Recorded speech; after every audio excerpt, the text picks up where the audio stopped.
Olá, gente. Eu me chamo Marcelo Ribeiro, eu sou professor da Universidade Federal do Vale do São Francisco, professor do colegiado de Psicologia, né?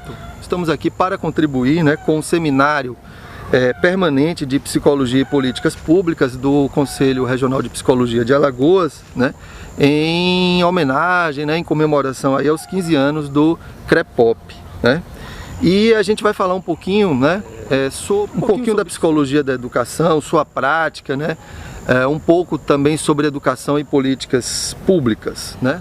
Sabemos que a psicologia, né, está sobretudo aí no que diz respeito à educação básica, né, ela está em um momento bastante importante, porque tem toda uma discussão aí em relação à Lei 13.935, né, que é uma lei, né, que dispõe sobre a pertinência, né, a participação, a presença, né, do psicólogo e assistentes sociais na rede de educação, da educação básica, né? Então é um momento importante, né, de mobilização da categoria, né? Por N razões, né, mas eu acho que a principal delas tem a ver com um sentido, né, que a educação ela passa a ter atualmente, né, que é um sentido de uma formação mais integral, ou pelo menos é uma tentativa de reforçar, né, ou fortalecer essa compreensão, né, de educação, que é uma educação no sentido da formação integral, né? Então, quando a gente fala da formação integral, a gente está falando, né, de um sujeito que não é só um sujeito cognitivo, não é só o sujeito que assimila informações e conhecimentos, né, que não é só um sujeito que vai para a escola para aprender determinados conteúdos. É claro que esse sujeito ele é muito importante, ou seja, o papel da escola, né, como um espaço, ou mais um dos espaços em que se privilegia a passagem de informações ou a construção do conhecimento. Mas quando nós estamos falando desse ser integral, é esse ser que, a despeito de ser um ser aprendente, né, a despeito de um ser que exerce as suas funções cognitivas, né, é um ser que se emociona, é um ser que se afeta, é um ser que se relaciona, né? É um ser que herda e expressa, reproduz e recria uma cultura, é um ser da história, né? É um ser que traz uma história, é um ser que dialoga, né, com outras histórias, né? É um ser político também, independentemente da idade, mesmo uma criança, mesmo um adolescente, né, são atores políticos, né, tem um protagonismo social. Então a escola vista como esse espaço, né, esse espaço polissêmico, né, esse espaço multiformador, né? Então a entrada, né, de psicólogos e de psicólogas, assistentes sociais, né, na escola, vem somar uma compreensão de uma política pública diferenciada no campo da educação, sobretudo na educação escolar, que o espaço escolar é um espaço de formação, quer dizer, não é só um espaço de treinamento, ou não é só um espaço de passagem de informações de conteúdo, é também, mas é um espaço de formação, né, de formação de um ser, né, de um ser que se relaciona, de um ser que afeta. E aí a gente pode se perguntar, né, o que pode fazer uma psicóloga, né, um psicólogo na escola? Claro que existe, né, aquela representação assim mais comum, né, do psicólogo que reproduz os atendimentos clínicos, né, dentro da escola, num entendimento mais tradicional, convencional, ou até mesmo estereotipado, né?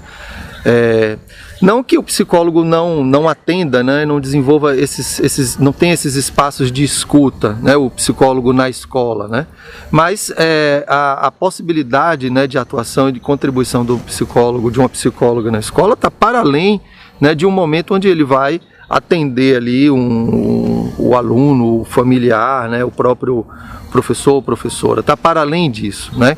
Então o psicólogo no contexto escolar, Então as possibilidades são múltiplas. Mas eu queria destacar uma dessas possibilidades, né? Eu sou professor de uma disciplina chamada Educação em Políticas Públicas no curso de Psicologia, né?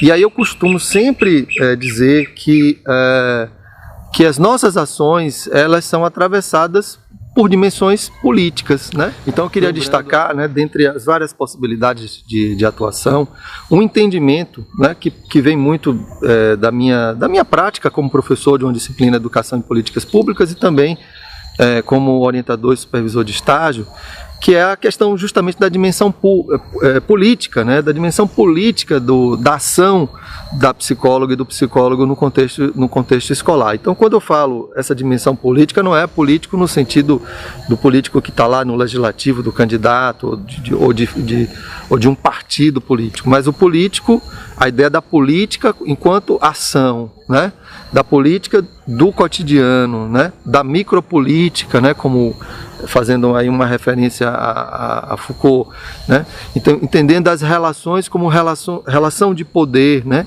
Relação de poder, relação de saber, e como essas relações elas nos atravessam, né? Ou seja, como a dimensão política ela faz parte, né, do nosso cotidiano sem a gente nem se dar conta, né?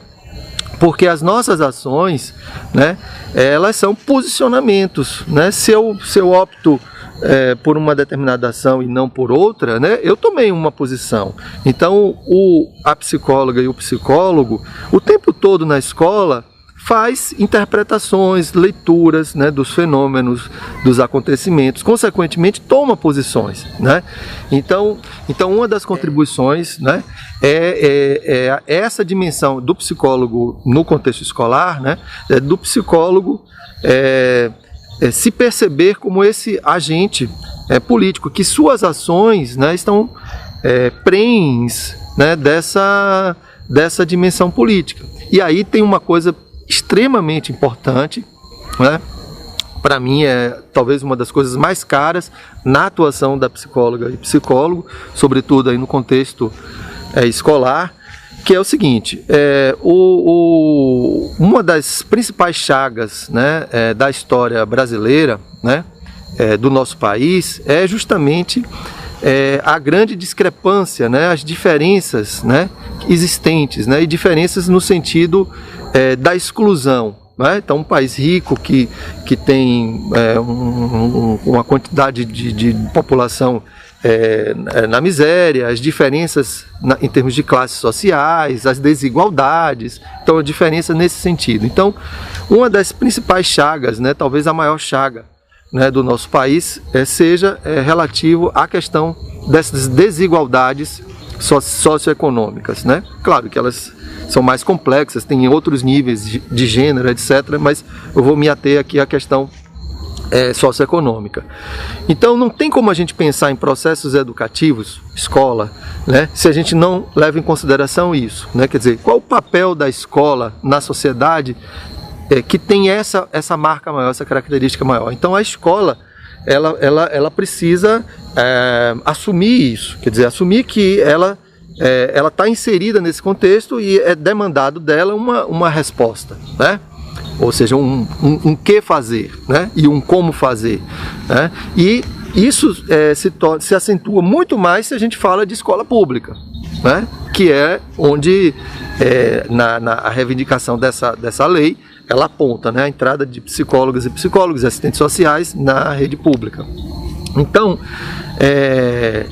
isso é muito importante porque o entendimento da dimensão política vai possibilitar que a gente consiga ter uma leitura de ações que podem estar contribuindo para excluir, né, para acentuar mais os processos de desigualdade, das diferenças, e ações que podem dirimir, que podem diminuir ou até de fato superar, né, essas desigualdades, né, essas diferenças. E muitas vezes essas ações, as diferenças, né, de ações que podem contribuir com a exclusão ou contribuir com a inclusão, elas não são tão evidentes. Então eu tenho defendido essa ideia, né, de que uma das grandes contribuições do psicólogo no contexto escolar, educacional escolar, né, se dá também, né, não é excluindo as outras possibilidades, mas se dá também, né, à medida em que ele assume a sua dimensão política nesse sentido, né, de discernir melhor, né, e de mediar ações que possam fazer frente aos processos de exclusão e ações que possam, né, fortalecer os processos de inclusão. E aí são várias, né, desde a questão das questões ligadas à dificuldade, às supostas dificuldades de aprendizagem, aos supostos sucessos ou não escolar, né, a questão da medicalização do escolar,